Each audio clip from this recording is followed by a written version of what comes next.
you smell anything funny, what can often happen is when you get something shaken like your house, one side goes up, one side goes down, and it can shear some of those pipes. So absolutely, if you smell something funny, get out of your house. Absolutely, yeah. We want to give you, we have some graphics now. Helen, our director, I think she is able to pull this up. We're still just getting our studio sort of up and running once again, but there you have it. There is our initial 7.0 quake. Again, it hit at 8:29 this morning, 25 miles deep. That is a relatively shallow earthquake, and we are seeing all of those aftershocks. See all of those individual little bubbles. You can see those aftershocks all up and down where that initial quake hit. Again, just 5 miles to the south here of Anchorage, and we just had enough. If you smell it, turn it off. Turn it off. If you don't smell it, don't worry about it. It has a very distinct smell. Well, be aware. Be aware that it could happen. It has a very distinct smell. So. We're also hearing the ASD has completely canceled all schools for the day. Again, they're continuing to use their buses to get the students to safe locations. We've heard there's been a lot of damage to Diamond High School. Also, up near Bear Valley, they've had some issues. So what they're doing is busing those students to safe locations. There are still several schools that are open where they're keeping kids safe there. If you still need to pick up your kids, you can try calling your school. You might not be able to get through. We're still having a lot of trouble with the phone lines. But no, probably first place would be to check the school, next the local fire station or the local high school. Again, a lot of the East High School, middle schools and surrounding schools are taking students to East High School. Yeah, so there you go. Magnitude 7 earthquake at 8:29 a.m. was 25 miles deep. That was the initial one. After that, we had a 5.7. Then after that, we had a 4.1. And then recently, we felt a couple of littler aftershocks. Haven't gotten the exact number on how large that magnitude was, but we are still getting a couple of those aftershocks, and that is expected to continue. The Department of Homeland Security said there could potentially be a larger aftershock this afternoon, larger than that initial quake. So as we head into the rest of the day, that's something that we are going to keep a very, very close eye on. One of the main issues we're seeing are the roads. First of all, just packed, gridlocked with people trying probably to get to their loved ones or to get home from work, but also emergency vehicles trying to get out to some fires that have popped up, some other situations down power lines. We are going to hear from the Department of Transportation Public Information Officer. She's going to call in here in just a moment and give us an update on those roads. We know many overpasses are closed. Some of those are just precautionary, just in case there was another large aftershock or if that one did sustain damage from the initial. And also we've seen some overpasses that have had some damage. One out near International Airport into Minnesota. It's the on-ramp there collapsed. And so we are seeing some road issues here across the Anchorage Bowl and into Eagle River. So stay tuned. Again, shortly we will hear from Shannon McCarthy with the Department of Transportation. And keep your plan in mind. Keep your plan in mind. Keep your people in mind. Have a plan as we head into the afternoon, because if aftershocks are going to continue, know what to do, know where to shelter, know where to be, know where everyone should go in that type of situation. I know I just ran through it in my head while Melissa was talking. If we have an aftershock that's bigger than the initial, which is possible, where am I going to go? Where am I going to shelter so I can be safe during that?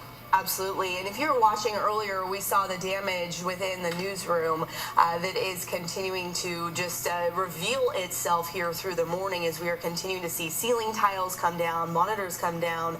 And that's just upstairs right above us. It looked like a war zone up there. But down here, we are completely safe. In the studio, I shouldn't say completely safe, but just the difference from upstairs to downstairs is huge. And we're seeing that in many locations. One building doesn't look like it was even touched, and another looks like it was a war zone.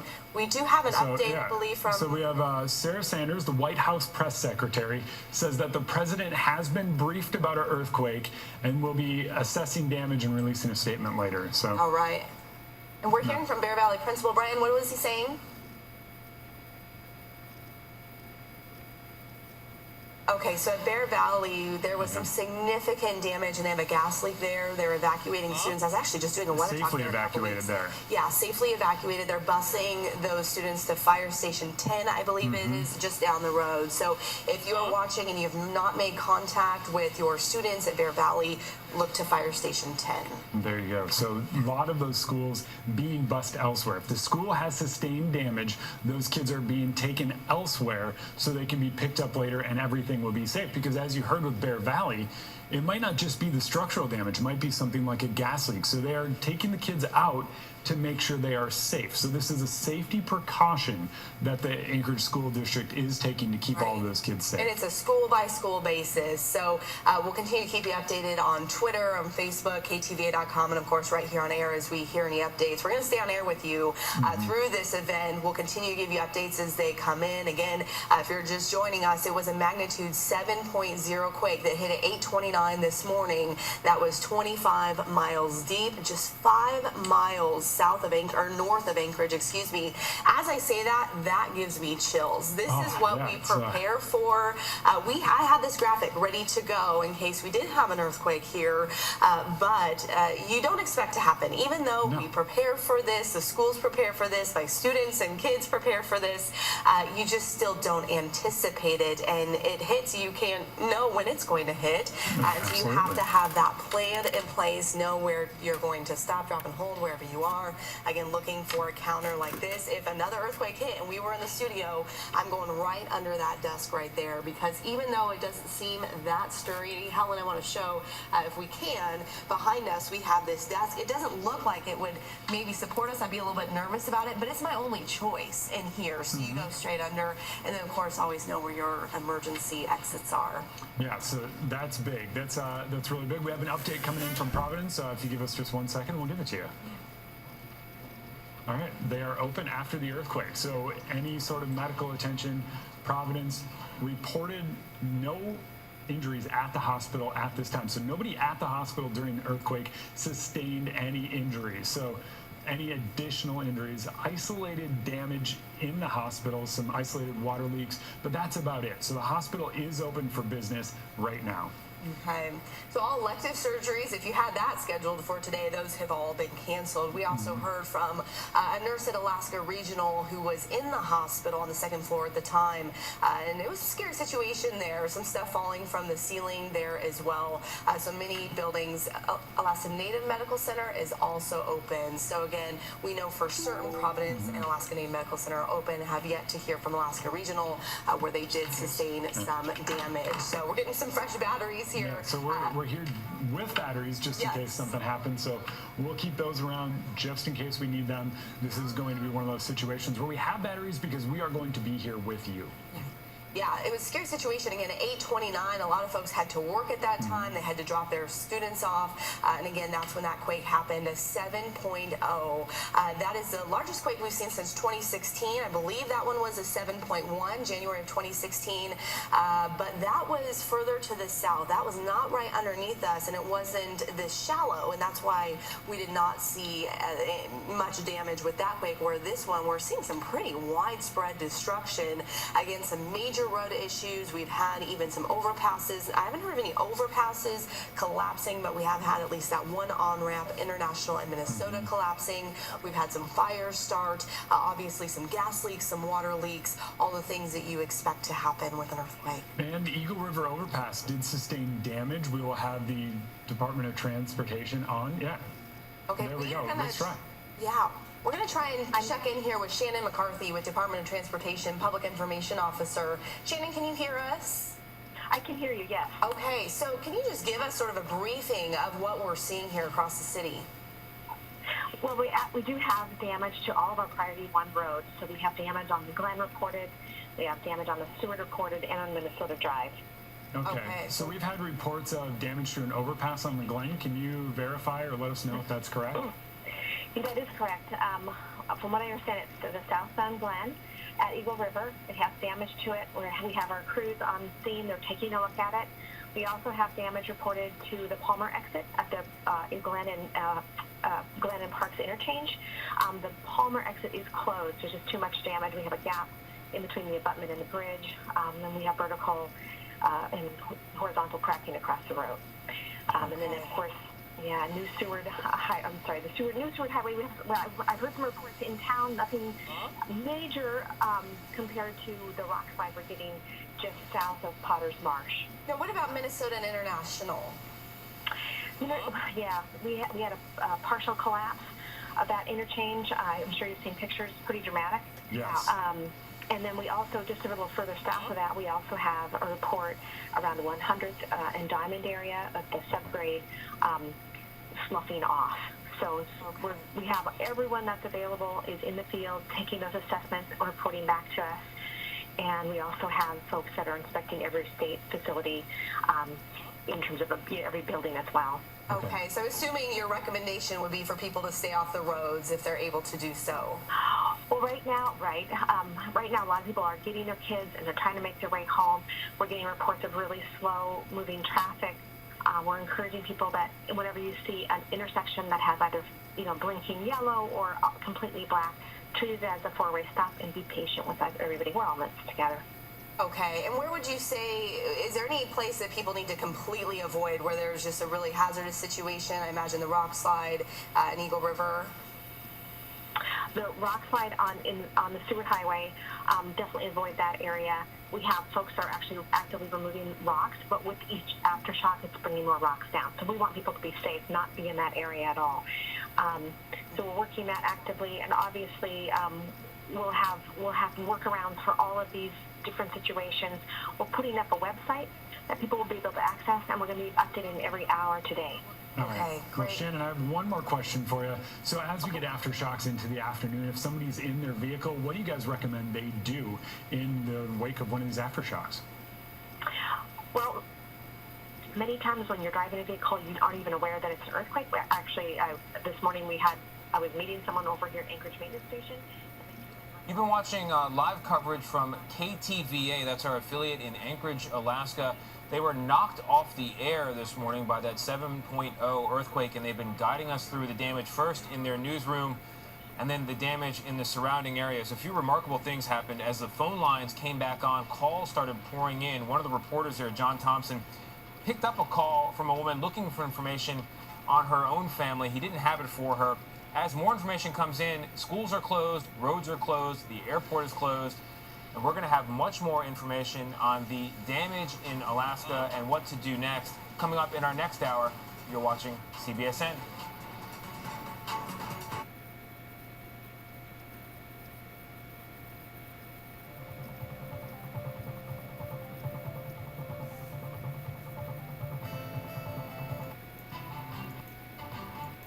As well in the area.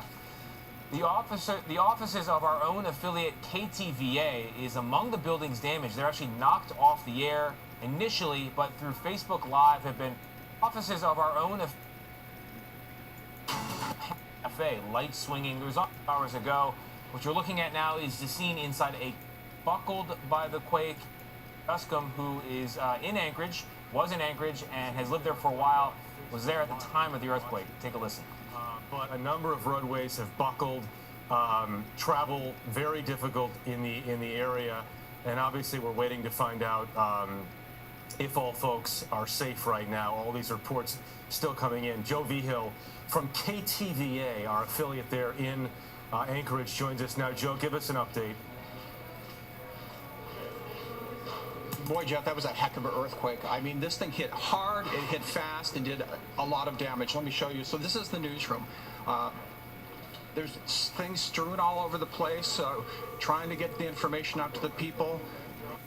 Phone's off the hook. The water pipes broke, so everything's soaked in here. Right down under here.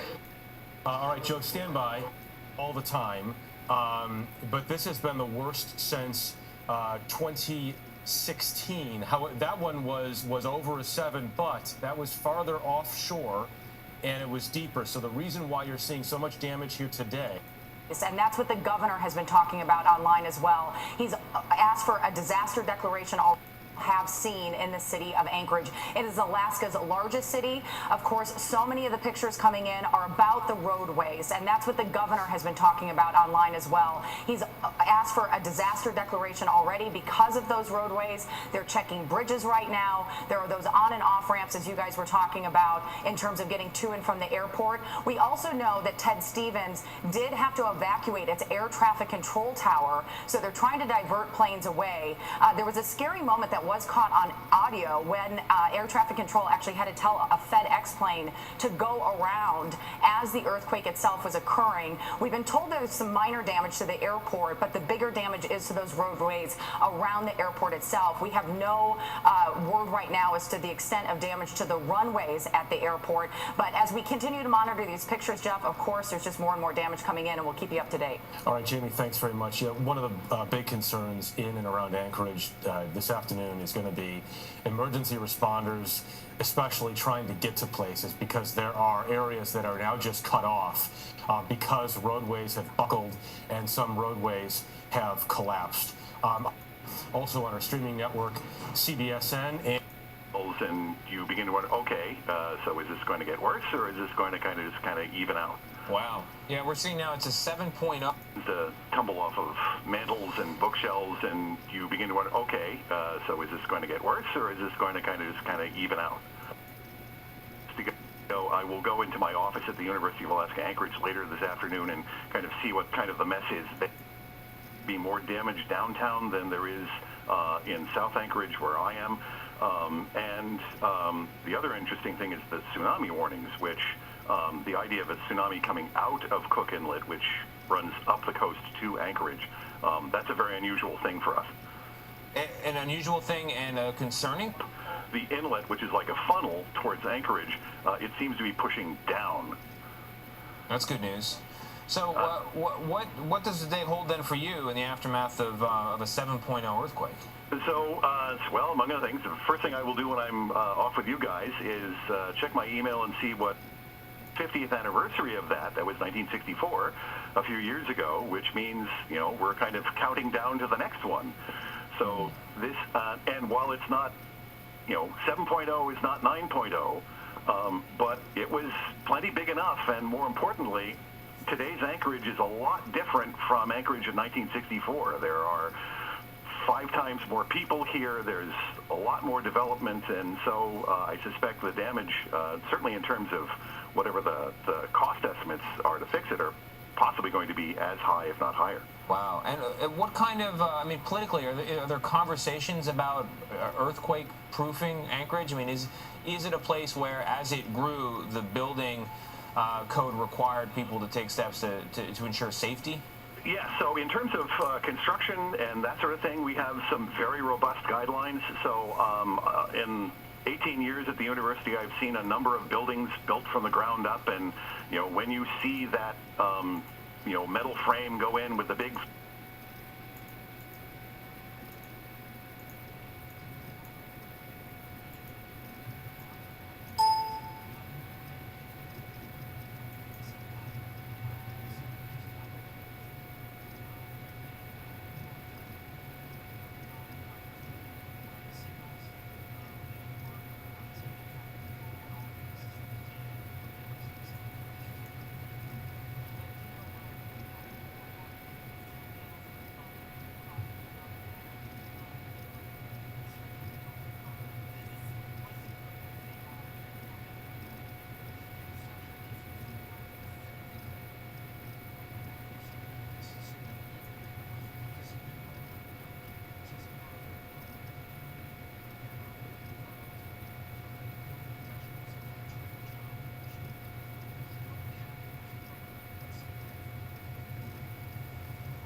seem to have suffered, which would be closer to the epicenter of the quake, seem to have suffered more significantly than my area. So I am, it is the luck of the draw on these things, and I seem to have got off all well. We just learned that the FAA has ordered a ground stop for the airport there, presumably to check for damage on the runway. Well, can you tell us about the layout of Anchorage, where the airport? Right. So Cook Inlet comes up about 100 miles or so and then breaks into 2 arms. And so Anchorage is what the Anchorage Bowl is in a V formed by when Cook Inlet comes up, turns at kind of a right angle and breaks, we're in that V. So at the base of the V, which faces west, is the Anchorage airport. And that's a very substantial, there are at least 3 runways there. It's one of the busiest in the world. So I'm not at all surprised that they're going to be checking that very, very carefully. Then if you go along the kind of north end of the V to Ship Creek, that's the original downtown side of Anchorage. And that's when you see film from the '64 earthquake of the streets that collapsed and various other things, that was 4th Avenue downtown. So if there's a place that's prone to significant damage, it's going to be along that, the so-called Kinnick arm of Cook Inlet, the north side of the V. As Anchorage has grown, we've moved farther south and farther east. So I'm in South Anchorage. This is an area that was developed in the 1980s. So this is a very different Anchorage now than it was in 1964. So it'll be interesting to see. And by the way, as we've been talking, we've had at least 3 aftershocks. Wow. So